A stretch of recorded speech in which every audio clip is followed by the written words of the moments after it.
जो बंगाल में जो हुआ वो पूरे देश की एक नाराज़गी थी। वो किसानों की नाराज़गी थी, देश के नौजवान की नाराज़गी थी। और जो संयुक्त मोर्चे के लोग वहाँ पे गांव-गांव गए और उन्होंने वहाँ पे मेहनत करी, तो उसका रंग वो दिखा। वहाँ पे बीजेपी को हार हुई और वहाँ पे जो ममता बनर्जी है उसकी वहाँ पे जीत हुई। यहाँ पे धरना जो गाजीपुर पे है या पूरा दिल्ली के चारों तरफ है, ये धरने चले हुए हैं। और धरने ये जब तक चलेंगे जब तक भारत सरकार बातचीत नहीं करेगी, मसलों का समाधान नहीं करेगी, ये धरने हटेंगे नहीं यहाँ से। जो बंगाल में जो हुआ वो पूरे देश की एक नाराज़गी थी। वो किसानों की नाराज़गी थी, देश के नौजवान की नाराज़गी थी। जो देश का दलित है, देश का आम वर्ग है, देश का किसान है, ये पूर्ण रूप से उसकी नाराज़गी थी। और जो संयुक्त मोर्चे के लोग वहाँ पे गांव-गांव गए और उन्होंने वहाँ पे मेहनत करी, तो उसका रंग वो दिखा। वहाँ पे बीजेपी को हार हुई और वहाँ पे जो ममता बनर्जी है उसकी वहाँ पे जीत हुई। तो ये एक किस्म से संयुक्त मोर्चे की, किसान की और देश की आम जनता की जीत वहाँ पे है।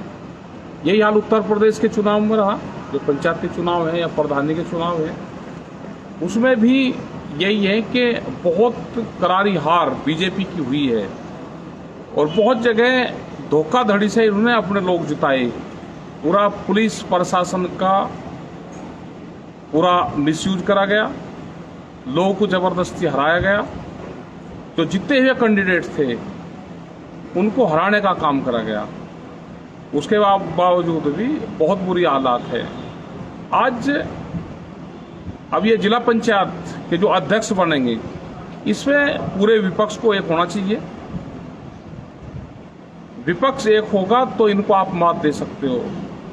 अगर विपक्ष एक नहीं होगा तो ये फिर हावी होंगे और पूरा जो इनका पुलिस फोर्स है, जो इनको एसओज हैं, जो थाने हैं, वे पूरा जिला पंचायत अध्यक्ष का चुनाव लड़वाने का काम करेंगे।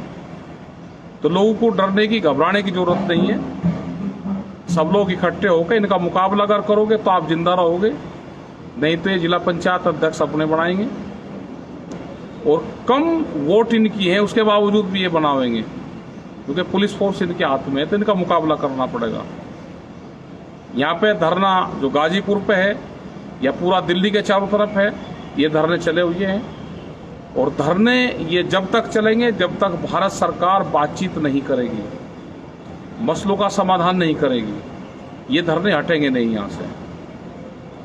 जिस तरह से बंगाल के बाद उत्तर प्रदेश में आप लोगों के स्पष्ट अपील भी नहीं थी, बस ये था कि भाई भारतीय जनता पार्टी को वोट ना दें, क्योंकि इसमें बहुत सारे लोग लड़ते हैं, संगठन के एक जगह से 4-4 लोग लड़ते हैं।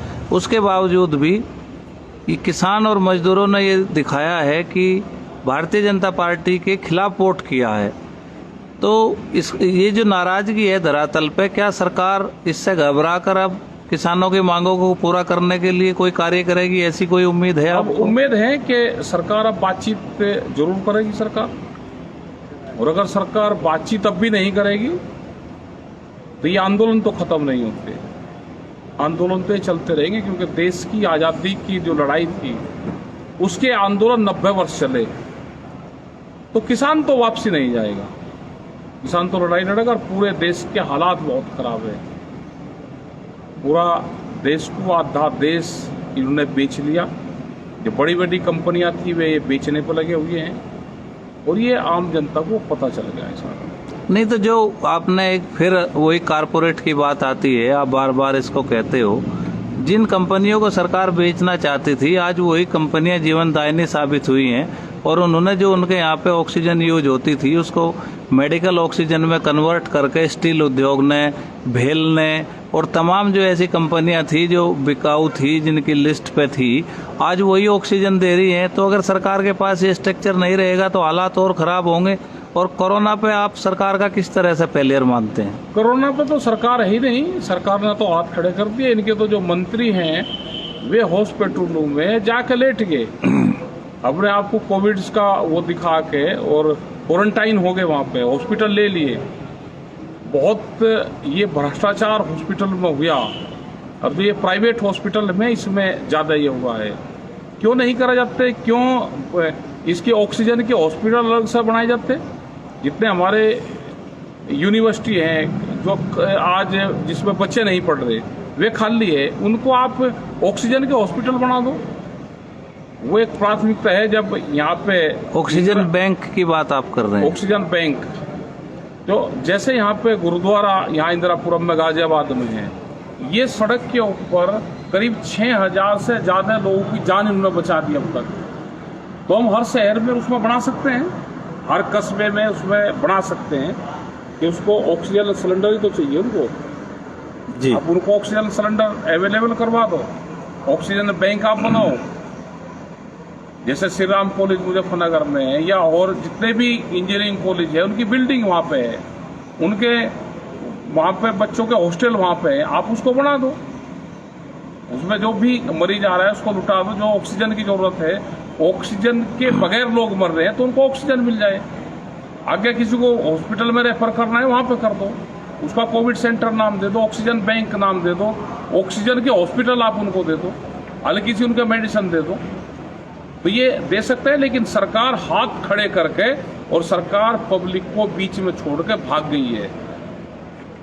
अच्छा, तो आपका इस सरकार को देखना चाहिए क्या इस तरह की सरकारें होती है। आपकी मंशा ये है कि अगर किसी को सांस नहीं आ रहा तो आते ही उसको पहले ऑक्सीजन मिल जाए, ऑक्सीजन दे दो उसको। इस तरह के हॉस्पिटल बनने चाहिए। हॉस्पिटल बन जाए, उसमें कुछ नहीं करना। आप यहाँ पे दे रहे हैं, आप उससे एक सिलेंडर से, जैसे अब भी दे रहे हैं, एक सिलेंडर से 20-20 बेड को आप दे सकते हो उसको। एक सिलेंडर से 20 आदमी की जान बच सकती है। 1 घंटे में एक सिलेंडर खत्म नहीं होता। उसमें उनको दवाई की भी आप जरूरत नहीं है, वे ठीक हो जाते हैं। ऑक्सीजन लेवल बढ़ जाएगा, उनको घर भेज दो, डिस्चार्ज कर दो। अभी एक बात और सामने आई है कि जो दूसरे देशों से मदद आ रही है, वो जहाज भरे हुए एयरपोर्ट पर खड़े हैं और उनमें ऑक्सीजन जनरेटर हैं और तमाम इक्विपमेंट है, किट हैं, वैक्सीन वॉल्व हैं, और केवल वो इसलिए खाली नहीं हो पा रहे कि भारत सरकार ने अब तक कोई पॉलिसी डिसाइड नहीं की है। अमेरिका ये चाहता है कि सभी राज्यों को समान रूप से चीज़ें मिलें, और वो पॉलिसी भारत सरकार से मांग रहा है, क्योंकि उसको अब लगता है कि अमेरिका को भी देश की सरकार पे विश्वास नहीं रहा। और उसका ये कहना है कि अगर आपने बिना पॉलिसी के दिया तो भाजपा शासित राज्यों की ही मदद होगी। तो उसने एक प्लान मांगा है, और पिछले 25 तारीख अप्रैल को लास्ट जहाज आया था, उसके बाद मदद नहीं पहुंच पा रही है। तो इसके बारे में आप क्या कहना चाहेंगे? मोदी सरकार क्या पूरा विश्वास खो चुकी है? नहीं, पूरा विश्वास खो चुकी है। बाहर से कुछ चीज आ रही है तो कहाँ मदद मिल रही है, कहाँ सामान जा रहा है? मतलब एक ऑक्सीजन और ऑक्सीजन किट भी नहीं बढ़ रही। जो कोविड की हल्की दवाइयाँ थी वो भी आम मरीजों तक नहीं जा रही, और बहुत इलाज लोग अपने घरों पर कर रहे हैं। उसको दवाइयाँ आप फ्री दे दो, दवाइयाँ नहीं मिल रही, इंजेक्शन नकली मिल रहे हैं। जो मॉनिटरिंग सिस्टम था वो भी पूरा फेल है, जो अधिकारी थे वे भी छुप रहे हैं। तो इस पे सरकारों को काम करना चाहिए। और जो वॉलंटियर्स का जो काम है, भारतीय किसान यूनियन के लोग और भी स्वयंसेवी संगठन हैं, वे काम करना चाहते हैं। अगर सरकार गाइडलाइंस देगी तो उस पर काम करेंगे। यहाँ पे भी हम दे रहे हैं, मदद करवा रहे हैं। जो लोग आ रहे हैं उनकी मदद यहाँ पे करते हैं, तो उस पर काम करना चाहिए। तो आप ये चाहते हैं कि सरकार जो है कोविड का एक सर्टिफाइड इलाज का पर्चा, दवाई जारी करे, जिससे कोई भी स्वयं सहायता समूह या कोई भी संगठन जनता को उपलब्ध करा सके। अगर ऐसा नहीं होगा तो उनके ऊपर मुकदमे दर्ज होने का खतरा है, ऐसा भी आप चाहते हैं? हाँ, बिल्कुल होना चाहिए। अधिकारियों की जिम्मेदारी है। वे कुछ किट बनी हैं और उन किट में आप सामान रख दो। एक किस्म से आप कोई भी कोविड का हो तो उसको आप दे दो। एक उसमें सैनिटाइजर दे दो, कुछ उसमें दवाइयाँ उसमें दे दो, कुछ उसमें मास्क दे दो, ये सारी चीजें दे दो। नहीं, अभी एक बात आपने कही कि बहुत सारे संगठन करना चाहते हैं, लेकिन उनको इस बात का खतरा है कि अगर किसी की डेथ होगी तो उनके ऊपर मुकदमा ना हो जाए। तो सरकार को एक सामान्य लक्षण के लिए एक पर्चा जारी करना चाहिए। एक पर्चा जारी करें, उस पर डॉक्टरों की टीम बना दो। कोई मुकदमे नहीं कर रहा। आप अगर देखोगे और डॉक्टर अगर ठीक काम करें तो कोई वो नहीं कर रहा है। एक बीमारी है, इस बीमारी से सब लोग उसमें मदद करेंगे। सब लोग, आज भी तो लोग मर रहे हैं। आप जितनी हेल्प कर सकते हैं डॉक्टर, वे हेल्प करें उसमें। सरकारी अधिकारी हैं, वे हेल्प करें उसमें। अंतर्राष्ट्रीय स्तर पर देखा जाए तो जो कोविड का रिकवरी रेट है वो 99% है, यानी कि 99% लोग ठीक हो सकते हैं। तो जिस बीमारी का रिकवरी रेट 99% हो, उसको महामारी की तरह से ट्रीट किया जाना, और जितनी मौतें हो रही हैं इसका मतलब ये है कि देश में कोई व्यवस्था ही नहीं थी, इसलिए लोग मर रहे हैं। व्यवस्था नहीं है, व्यवस्था नहीं, इसीलिए ज़्यादा डेथ हो रही है। और ज़्यादातर लोग, ऑक्सीजन नहीं है, उससे लोगों की डेथ हो रही है। और आज भी उद्योगों पर बहुत ऑक्सीजन जा रही है। अब तो बंद करके उद्योगों की बंद करके और ऑक्सीजन वैसे देनी चाहिए। जी धन्यवाद। हमारे साथ थे राकेश टिकेत जी, और आज कोरोना बंगाल और उत्तर प्रदेश के पंचायत चुनाव पर जो बेबाकी से बात रखी है, आपसे आग्रह है कि इसको आगे तक पहुंचाएं, और जो देश में एक संकट है उस संकट में आप सब लोग जो है साथ दें। और आप भारतीय किसान यूनियन के लोगों से क्या अपील करते हैं जी?